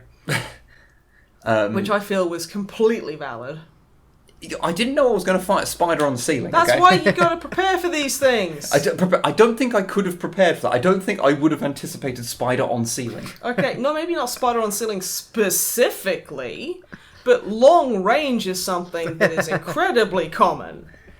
You don't know what's going on in my life right now. No, but it's like Nathan keeps saying, no, I don't understand what's going on, but he's still being a dick about it.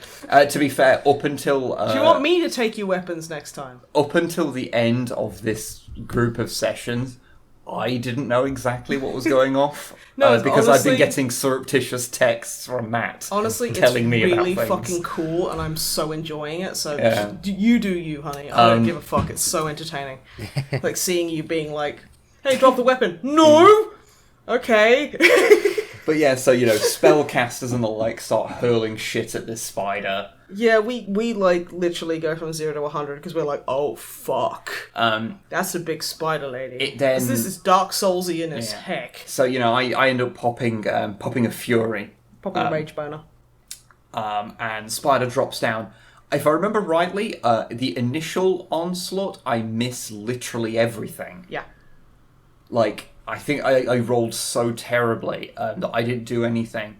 And then the spider charged at... Was it you? I was like... I did really well. Yeah, you hit... I hit it with a couple of fireballs, and I rolled really high damage. I think I got a crit in there. I did really, really well. Which fire spell is it, just to be... Firebolt. Yeah, Firebolt. Yeah, because it's a cantrip, but I've taken, like, a book of spells kind of, like, perk, so I can have, like... I can just pick, like, 3 random cantrips from anyone. Yeah. And I'm just, like... So I'm hurling my big dick energy... And was it like she like Talus like clips her and then decides to run and hide behind me? Yeah, that was now, it. Yeah, I look big and strong, but I made of tissue paper. I got fucking 13 armor. To be fair, so do I. Yeah, but I also have like 28 hit points compared to your what 8 million. I've got like 65. Exactly. So she literally just bolts which is basically Talus. doubled when you're raging, effectively. Yeah, exactly. And so she literally gets like clipped by Talus and watches her run and hide behind me.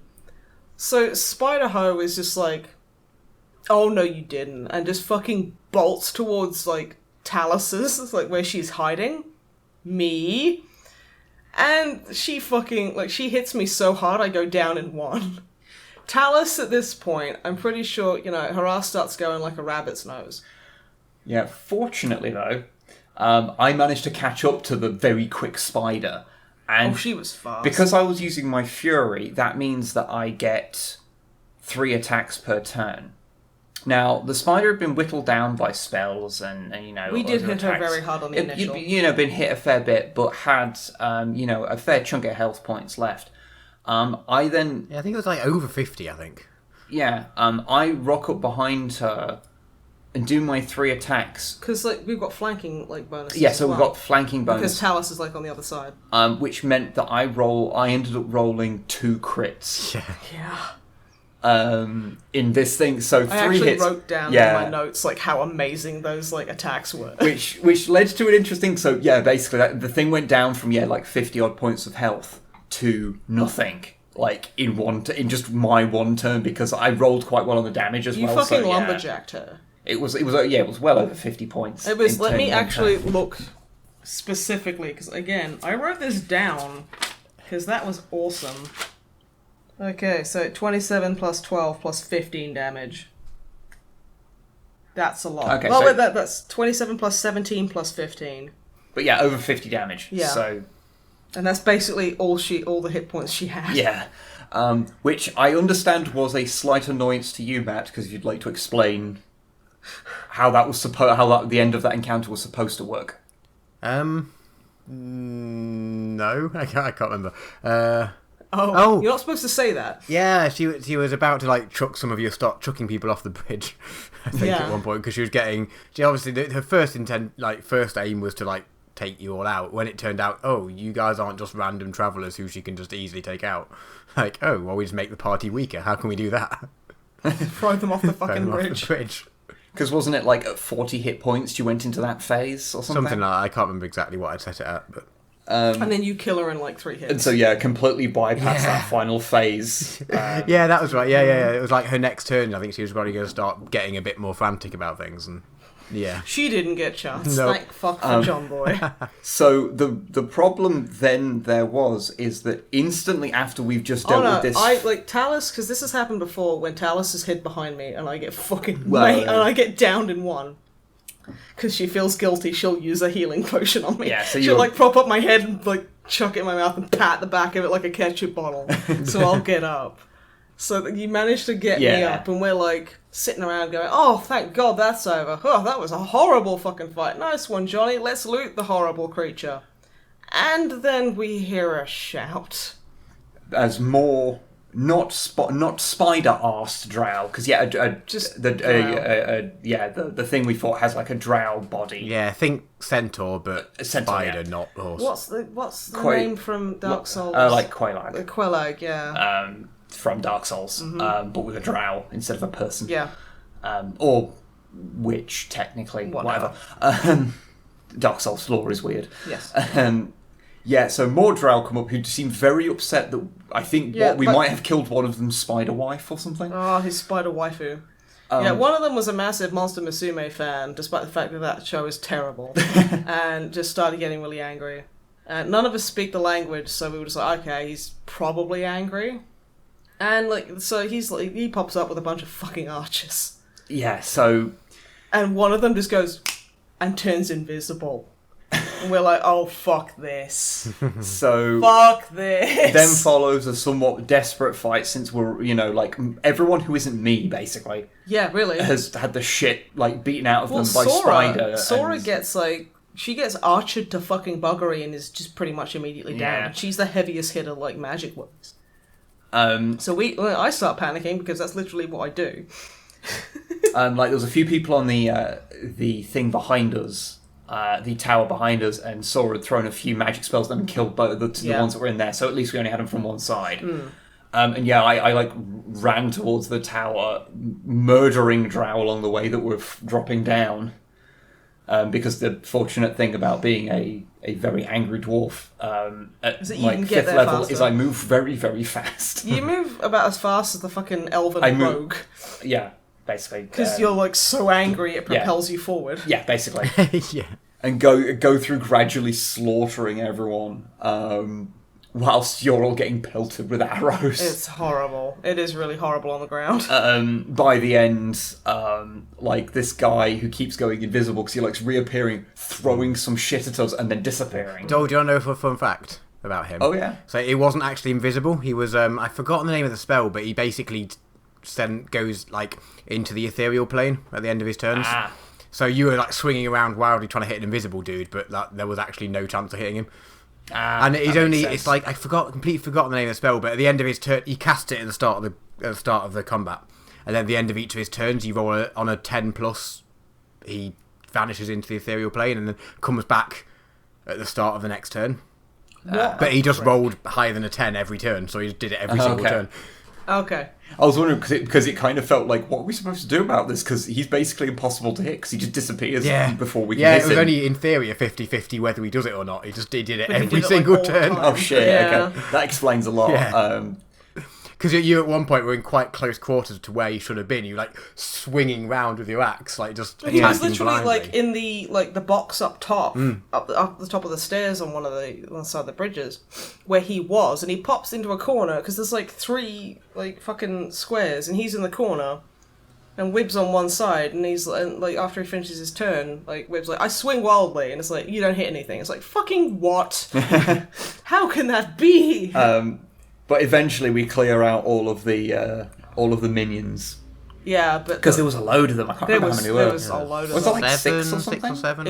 It was awful. It was such a fucking painful slog of a fight. Which after having beaten a spider that had already downed one of the party, and now Sora's downed, and then just as we're about to fucking kill the guy who started shouting at us, he just up and fucking jumps off the bridge. Yeah. Well, yeah, he teleports away He's just and then just jumps off the bridge. Motherfuckers, and just disappears, and we're just oh fuck this.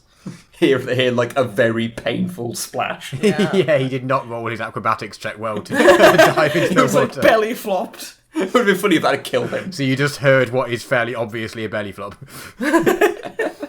Not the most elegant exit. No. Imagining an elf belly flopping is just the funniest thing. Yeah.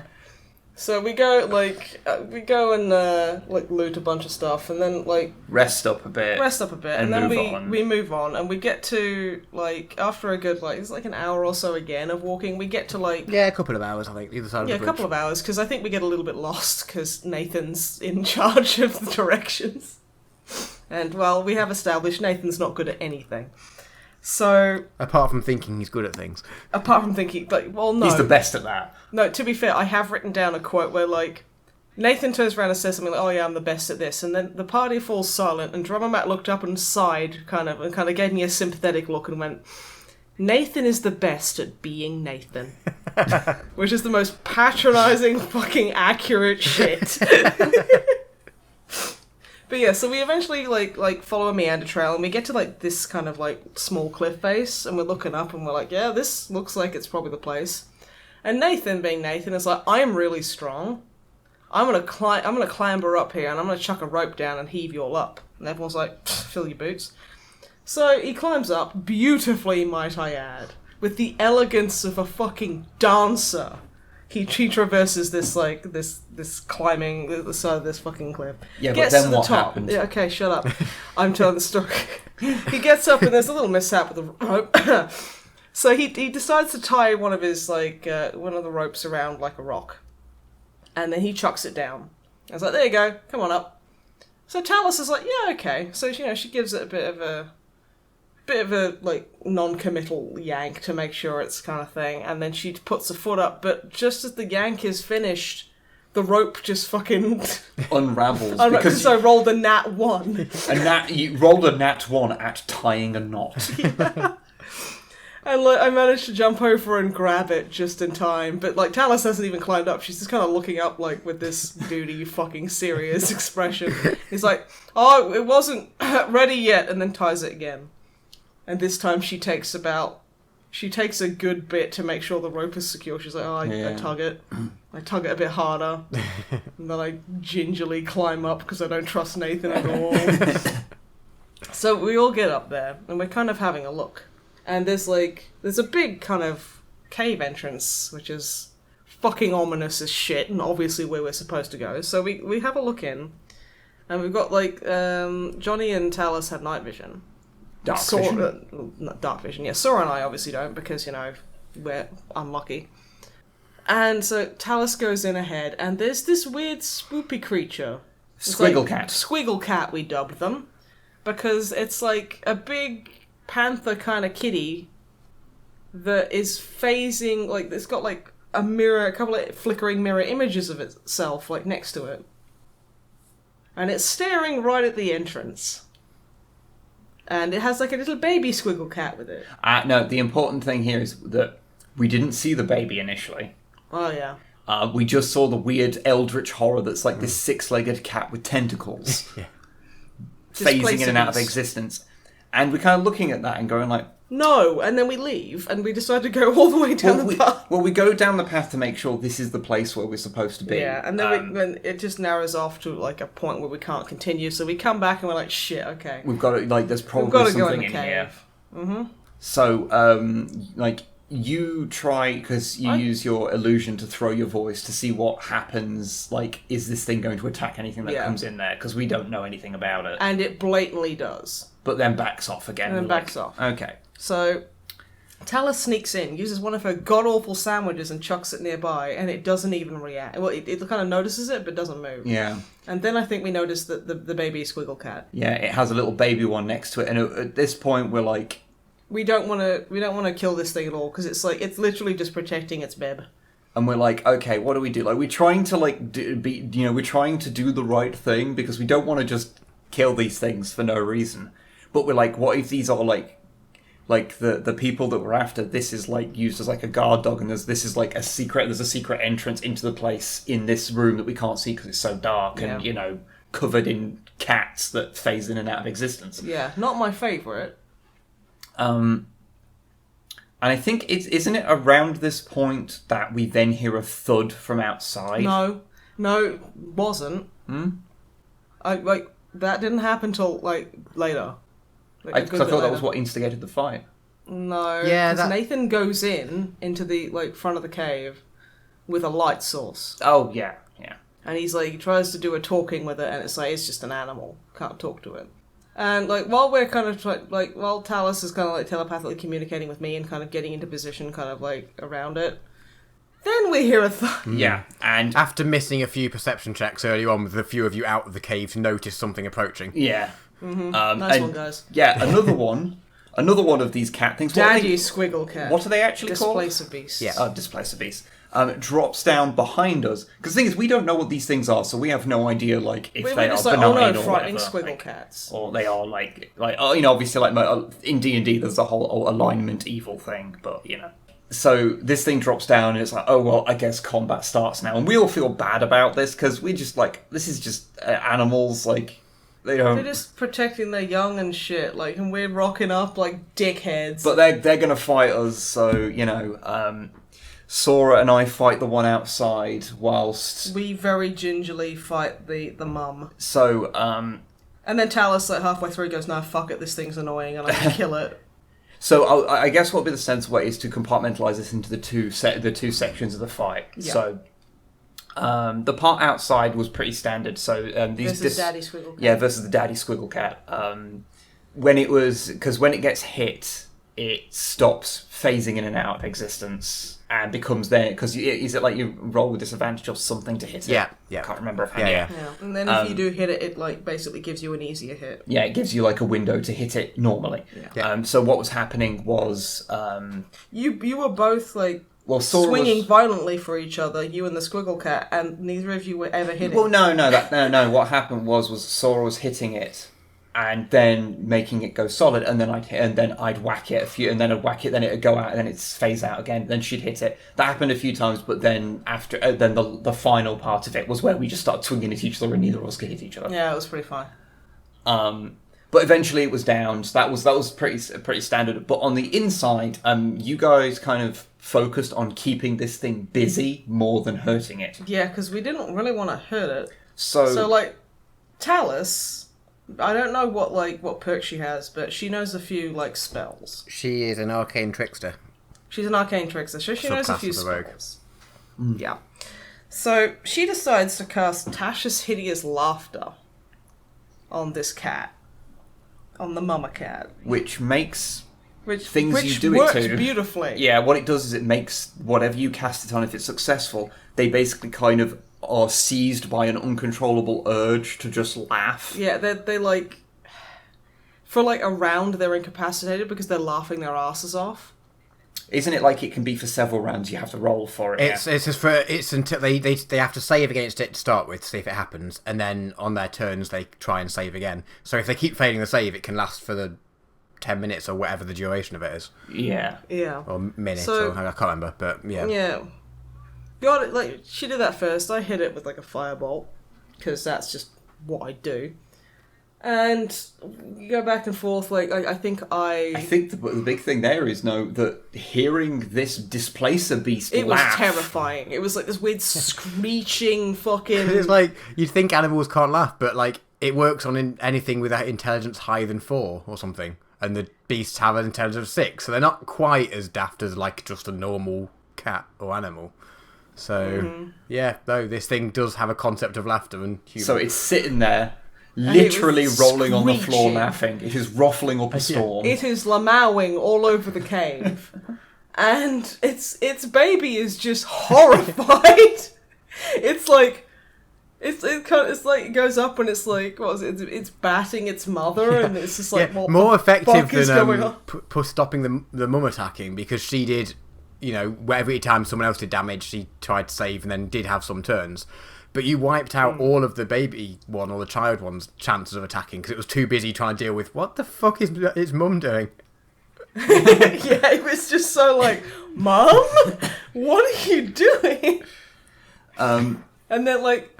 That wasn't it. Like it like after a turn, it like saved against it, and then like Talus cast it again. Yeah. And because it's a cantrip, isn't it? No, I think it is like an actual. It's a level 1 spell, I think, or level something spell. But yeah, so she cast it again, and this time I think it failed its save 3 rounds in a row or something. So it was laughing its ass off. It's like the hideous laughter begins anew. And, like, the baby at this point is just like, the fuck? We do whittle it down, and I think I think what happens is that it finally manages to get out of laughing its ass off, and I think I use dissonant whispers on it, so it freaks the fuck out, and that makes the baby even more weird because it's like, what the heck? Yeah, you kind of kept it to itself, but then it managed to get over to you and started doing some serious damage. So that's when like we had to take it down. Having dealt with the one outside, like Sora and I came in and eventually, whittled this thing down again, and then we got to feel awful because the baby then attacks. Yeah, but what happened? Because we didn't hit it.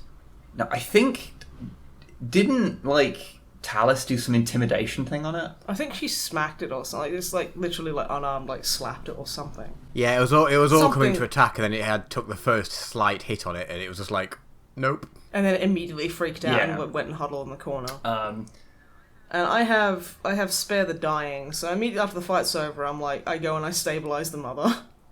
Because I'm not leaving a fucking little baby animal out here. Because I know these are things that eat people, but like... Well, the thing is, there weren't many human bones, but we felt really bad, and we felt bad for the baby squiggle cat. Because if it was just like adult ones, then fine. But there's a baby one there. Basically, what we're saying is that, well done, Matt, you managed to make us like not want to engage in a fight. You gave us complex feelings about it. Of course, the thing is we then search the cave, find out there's fucking nothing in it. So that means the bloke who you bribed lied to us, so... Yeah, that's going to be interesting when you go back. So that's where the session ended, basically. Yeah. So guess what I'm going to do with all my money? I'm going to go back and pay some guards to look the other way, and then I'm going to beat the guy to within a fucking inch of his life. Before we left... I'm going to remind you of your alignment. I'm chaotic good, dude. Fucking, fight me. Good. Yeah. Yeah, but the thing is, he's a bad guy, and he nearly got my friends killed, and it meant that there's a little squiggle cat out there without a dad. Because I couldn't stabilise it in time. I'm annoyed because I did threaten the guy to insert my axe into him sideways, I believe. Okay, are you not pulling up his alignment? Well, yeah, it depends what you do, obviously. I mean, I threatened him. I wouldn't actually do it. Johnny probably wouldn't actually do it. Well, Johnny would. Hey, if I went into the thing, activated my rage ability, could I then do it? Because I'm not in my right mind. Then it wouldn't be your fault. Don't min-max emotions. That's so weird. That's too David Cagey. I min-max my emotions. But yeah, so that's what if Bandit had feelings? What if Squiggle Cat had emotions? But yeah, so there you go. We have actually played D&D, and we've played D&D loads of times. What the fuck? Yeah, this was over the course of at least 3 sessions, possibly 4. I think it was about 4. Yeah, it was weird. But yeah, like poor Sarah, she's knackered all the time because she's doing this whole thing where she creates a life, and apparently that's pretty exhausting work. However, we are running really low on time. Really low on time. So how about we tackle the questions as quick as we can? Yeah. Questions. We have 1, 2, 3, 4, 5. So there's not too many. Okay, and Snipe, what email address should people send questions to if they want to send a question? Only drummermat at snipeandwib@gmail.com. That is indeed the email address. That's a real email address. Now, what are the questions that we have, Matt? Okay, so first up, Barbu Comedy. Yeah. Hello, Babu. If a 40k RPG game was to be made, PC game, who would you want to make it? As in, would you want it to be multi-choice system like BioWare with romance options, or sprawling gameplay and landscapes but ridiculously long developments like CD Projekt Red, or someone else? Okay, so I love the idea of playing as like an Inquisitor in like basically the Mass Effect kind of format. That would be amazing. Yeah, but basically you have a ship and you go collect a bunch of like friends or whatever. Eisenhorn Xenos, but not shit, basically. Yeah, really. I'd also adore a Witcher style game. Like, I think you'd really just have to play as an Inquisitor because you wouldn't be able to play as an Astartes. I think the two really good fits for that type of video game would either be Inquisitor or Rogue Trader. Yeah, exactly. And I think CD Projekt Red, or like BioWare less so because their games are kind of jank as fuck. Could be worse. It could be Bethesda making it. But yeah, those are my two kind of like that's what I want desperately. Honestly, saying I'd be quite happy with BioWare or CD Projekt Red doing that. Yeah. I can't honestly think of anyone else who would make trust with it. Yeah, because I mean, I'm trying to think of other Western RPGs that are that kind of style. Because I mean, of course, you could do like kind of a top-down, like Divinity style game. You could do, but I don't feel that I wouldn't really think that would fit personally because I like the world of 40k is so over the top and visceral, it really would have to be like an action RPG. Yeah, I'd prefer... like a Witcher kind of combat system. An action RPG is definitely what I would That's want. definitely it, yeah. I say, like, turn-based, no. Yeah, so basically, what that person suggested, yes, both of those I'd be fine with. Yes, is good. They'd both be very different games. I think if I had to wishlist it, I would probably prefer CD Projekt Red, because I think very good. They'd get the nuance of the setting better than I think BioWare would. Yeah, absolutely. Yeah. I mean, it would take 20 years to get made, but Yeah. it would. They can't start doing it till they release their Cyberpunk games, so they can't even start for the next 10 years. Yeah, exactly. Which isn't coming out until 2077, so this one won't come out until the year 40,000. Yeah, but it'll be really good though. Yeah. But yeah, Drama Matt, what about you? Yeah, I think I'd probably agree with CD Projekt Red. I think they do. Yeah, I can imagine just a lone Inquisitor along those lines of a Witcher going out and doing their thing. Yeah, that would be really I cool. could get behind that. You get like you could like gather a retinue together, like if you could assemble a party. You know what I mean? So it's kind of like little touch of like the Skyrim kind of companions. I was thinking more like how Mass Effect does it. Like, that's better, yeah. Yeah. Skyrim and the fucking Pip-Boy. Good. Next up, Majos Senseless Virus. 2 questions. 1, what is your favourite type of 40k weapon? I feel like we've answered this question in multiple forms over the years, and I'm pretty sure we've given a slightly different answer each time. So I guess it's one of those things of what you feel on that day. What is it today? Okay, so with no justification in a word. Well, if we have all weapons, then mine will probably remain the chain axe, because it's stupid. I want to pick the chain axe. Frost axe, then. It's not as good, but... Okay, fair enough. Second question, what minor 40k Xenos race do you think should get a major lore push / its own codex? None. That's fair. Quite frankly, a lot of them are too underdeveloped, or I don't think have enough to them. Like, as much as I might, at some point I would kind of like to make a small squad force. I don't think they really have a place to exist, because I think the sort of thing they'd probably fit into the niche of is what the Mechanicum kind of fits into now. So I think putting any of them in would be doing it purely for the sake of it, and unless they've got a really good idea of what to do with them, like gameplay wise, I don't think it's really worth it. Ambles. Just a whole, Amble. The Amble Empire. The Amble Empire. Yeah.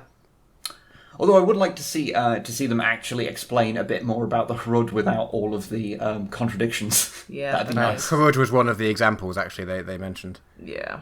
I think the problem is that the Hrud, as they're explained later, absolutely would not work as a standalone force. But how people were kind of introduced to them were as Space Skaven, which would be cool. But that's not what the Hrud are anymore. No. So people have like a sheen of hope that maybe we'll get Space Skaven one day as the Hrud, but that's not happening in any time soon anyway. But what about you, Drummer Matt? I mean, yeah, space. Favourite weapon? Favourite weapon? I like plasmas because I like the chance that they might, not do good. Explode. That's not a thing anymore. Is it not? Like, unless you fire it on max power. Yeah. Oh yeah, they have 2 settings. They have a setting where they can explode and hurt you, and a setting where they're safe but less powerful. Yeah. Oh, okay. No, I like them less. They're too complicated. Railguns. Okay, that's fair. Okay. I like that you can wear a mech suit and carry a giant tank gun. Okay, I'm going to be straight with you. I don't like that. Because I'm on the receiving end of that shit. Railguns are great. And what about the minor race? Minor race? Oh, yeah. I quite like the idea of Space Skaven. Space Skaven would be amazing. Because they'd be like steampunk rather than like... They'd be barely held together with duct tape. Yeah, but it'd be different enough to orcs that I think, because you can do really good combinations by mixing Skaven kits with Mechanicum kits. Actually, the aesthetics of the two do match quite well. Yeah. But as I say, the biker mice from Mars. The biker mice from Mars. Yeah. Good. Yeah, good. That. Oh, now I really want that. The mice cult of Mars. Yeah. Oh my god, that would be so amazing! But yeah, unfortunately, unless they have explicitly stated something different, the Hrud are no longer Space Skaven at all. I think they're like lizards or something. They're like a weird lanky lizard they're fucking weird. Swamp. They're weird. Yeah. Okay. Next up, Acidus. You asked for Star Wars theories. Yes. So, what if I told you that George Lucas made Star Wars: A New Hope as an analogy for Welsh independence against English rule. That's completely accurate. So just look at the facts. So we've got a list. The Empire, all English dudes. Yeah. Yeah. Star Wars universe has different made-up languages which are impossible to pronounce, like Welsh.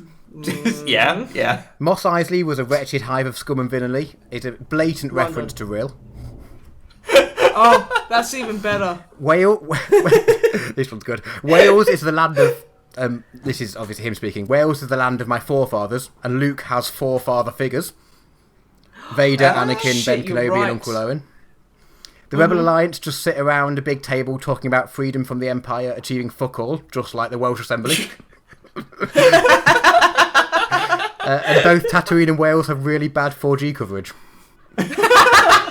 You know what? This when this the theory was initially pitched, I was like, this seems like it's a bit of a stretch, but with the caveats, the explanations, you know what? This is solid. That's a 10 out of 10 That is theory. a solid 10, and I love it. I'm down. Yeah, that is an actual thing. Good work. 10 out of 10. I love that Wales is the land of my forefathers, and Luke has forefathers. Yeah, exactly.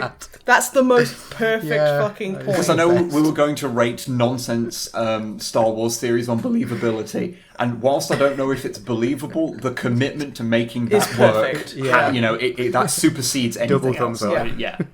That was phenomenal. Yeah. Thank you, Acidus. Tiny Tom. Snipe playing an extremely British scion in the latest TTS episode. Oh yeah, that happened, didn't it? Is it true that they just sampled voice lines from when Snipe first met Wib? That was my impersonation of Wib when I first met him. So yeah, that's pretty accurate. Because that's how he sounds, isn't it? I like how, because if you don't know, in the latest episode of Text-to-Speech, Snipe plays two characters. One of which Scion is Scion Matilda, and is done as like a chavvy kind of voice from like the East Midlands.